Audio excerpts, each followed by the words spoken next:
What's up, everyone? Today I'm reviewing The Werewolf of Twisted Tree Lodge. Now, this is the second book I'm reviewing for part of the Werewolf review-a-thon that me and my good friends and fellow YouTubers, Goosebumps Completionist and Michael Goosebumps Fan, are doing. In case you missed my first Goosebumps book review for this series we're doing, Night in Werewolf Woods, I would recommend going back to watch that one first, where I talk a little bit more about this collaboration type series of videos that we're doing. And I talk more about the Give Yourself Goosebumps books in general and how I read them and the format of them and things like that. So yeah, here in this review, I'm just going to be talking about this book specifically. I'm not going to go into everything all over again, but I will mention quick, I will put Michael Goosebumps Fan and Goosebumps Completionist channels links down in the description below. So if you haven't yet, go check them out, go subscribe to them. They're good friends of mine and do a lot of really cool Goosebumps reviews. So yeah, let's jump into this book. This is book number 31 in the Give Yourself Goosebumps series. You guys are going to have to forgive me a little bit. I'm pretty exhausted right now. It's been a long day at work. But I wanted to do a quick review of this one because I'm going to be even more busy over the next several days. I probably won't be able to have time to do another review until the weekend or maybe even after the weekend. So yeah, I had some free time right now and I just wanted to get a review of this one done. So yeah, I just finished reading this book a couple days ago, as in I explored the entirety of it. I discovered all the different endings. I took all of the paths possible that you can take in this book. So first off, this one is about you're going to this lodge as like a prize for winning a writing contest in school. And at this lodge that's surrounded by just acres and acres of woods, there's supposed to be like other horror writers there, and it's supposed to be like, I don't know, like some type of convention or something. But anyway, as you approach this lodge, you discover these pages that are part of a story called Revenge of the Werewolves, and it just so happens that this story is, I believe, the same story that you submitted to win this contest. And as a character in the story, you didn't actually write this story. They're just pages you discovered, and it happens to be the same pages. And this story called Revenge of the Werewolves kind of explain or is telling the story as you go along, like it's kind of predicting the future in a way. So it's kind of an interesting setup there. I know I probably didn't describe it in the best way possible. Again, I'm a little tired right now and having a hard time gathering my thoughts, but anyways, it's an interesting premise. I like the setup to this one a lot more than the previous book I reviewed, Night in Werewolf Woods. There's a lot more going for it, a lot more creativity behind this idea. And the very first decision you make, again, like most Give Yourself Goosebumps books, not all, but most, the first decision you make will split the story into two arcs. You'll go into the first arc where you'll spend the majority of the time in the lodge, and then the second story arc, you'll spend the majority of the time in the surrounding area, in the woods.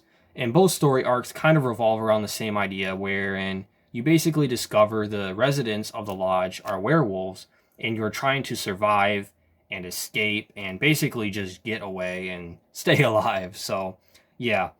Apart from the setup and the premise being kind of a unique, cool idea, the majority of the book is pretty basic.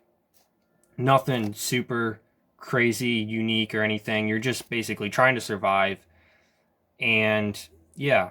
So one thing I did really like about this book is, again, the setup is pretty interesting, but I liked a lot of the choices in here.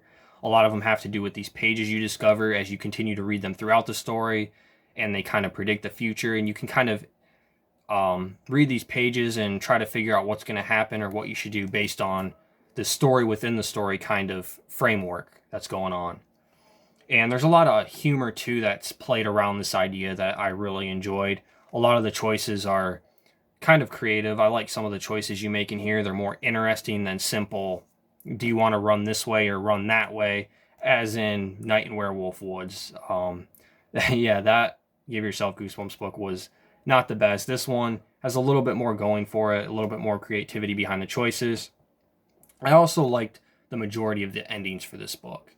A lot of the bad endings also, some of them had a lot of humor behind them, and I really enjoyed that. I think one or two of them actually even made me laugh a little bit, so bonus points for that. And one thing that's a minor complaint for me is the good endings. I feel like some of them were a little bit too easy to achieve. One of the main goals with these books is trying to find the good endings, because there's always more bad endings than there are good. But here I feel like there were a few too many good endings. I believe I counted at least 5, maybe 6, and 3 or 4 of them were within one story arc alone. And I just felt like they were a little bit too easy to reach, and it doesn't make it as satisfying when you reach the good ending more easily. It doesn't feel as satisfying when there's really not much of a challenge behind it. But I don't know. I think if they would have just eliminated 1 or 2 of the good endings and replaced them with bad endings, that might have solved the problem. Again, that's just more of a nitpick, personal thing with me. I like having maybe 1 to 2 good endings per plot line going on with the book. Again, that's just my opinion. But I did really like most of the endings. There were a few that were not very good. They were really boring and just kind of lazily written. There wasn't much thought put into them, but most of the endings I enjoyed. And one drawback I have with this book is it doesn't really have a lot of variety.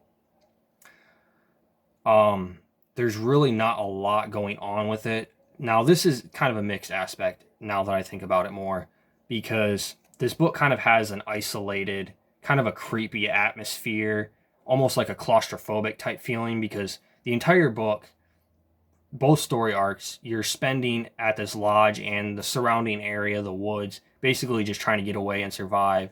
And there's not a lot else going on. So there are some creepy moments in here and a little bit of tension and suspense. But on the other hand, there's really not a lot of variety, and it does get a little bit dull and repetitive at times. So yeah, that's kind of a mixed aspect for me. I really liked the atmosphere of this book, and there were a couple of moments that actually creeped me out a little bit. There's one moment during the story arc that takes you into the woods where you come across some other monsters that aren't werewolves. I don't want to spoil it and say what there are, but there are a couple of other monsters in here too, not just werewolves. And I really like that portion of the story. I actually wish they would have explored that idea a little bit more. I think they could have expanded on that. But yeah, I really like that part of the story. Yeah, I don't know, guys. I really like this one overall. Again, it does lack in variety a little bit. It does get a little bit dull at some moments, just because both story arcs are essentially the same. They revolve around the same plot point of you find out the people at this lodge are werewolves, and you just have to get away and try to survive. It's just one story arc you spend in the lodge trying to get out, and then the other story arc you spend in the woods trying to get back home. So a lot of other Give Yourself Goosebumps books, at least from what I remember, sometimes the story arcs completely different. Like completely different stories, setups to each one. There's just a lot more things going on within the book, and in this one it's pretty much just one story. So it does lack a little bit in diversity, but again, it does also add to that atmosphere and that like creepiness and tension a little bit. So, but overall, guys, I enjoyed this one a lot more than Night in Werewolf Woods. I would say that this is an above average Give Yourself Goosebumps book. It's not perfect by any means. It's not amazing. I don't even know if it's one of the best, but it's definitely above average, and I had a good time reading this one. I enjoyed a lot of the endings, a lot of the bad ones. Again, there were a few endings that were kind of weak, not really all that enjoyable or creative, but for the most part, this was a really good book, guys. Again, I'm a little bit tired right now, and I'm kind of struggling to remember everything about it and all the things I probably wanted to say about it in the beginning, but if I had to rate this book on a 1 to 5 star basis, I would probably give this one a 4 out of 5. Maybe on the lower end of a 4 out of 5 rating, but probably a 4 out of 5 stars for this one. So yeah, that's The Werewolf of Twisted Tree Lodge. This is a pretty good Give Yourself Goosebumps book, above average again. It does have some drawbacks for me. I think the biggest drawback is just the fact that it doesn't have a ton of diversity to it. You're pretty much just stuck in this one setting, and all of the elements in the story kind of go back and forth between the story arcs. Like, it just gets a little bit repetitive at times. So yeah, but overall, I really enjoyed it. And that's about all I have to say for this one, guys. Sorry for the me rambling a little bit and trying to get my thoughts out because I'm exhausted right now. But anyways, thanks for watching, guys. Keep on the lookout for more werewolf reviews coming soon. Peace.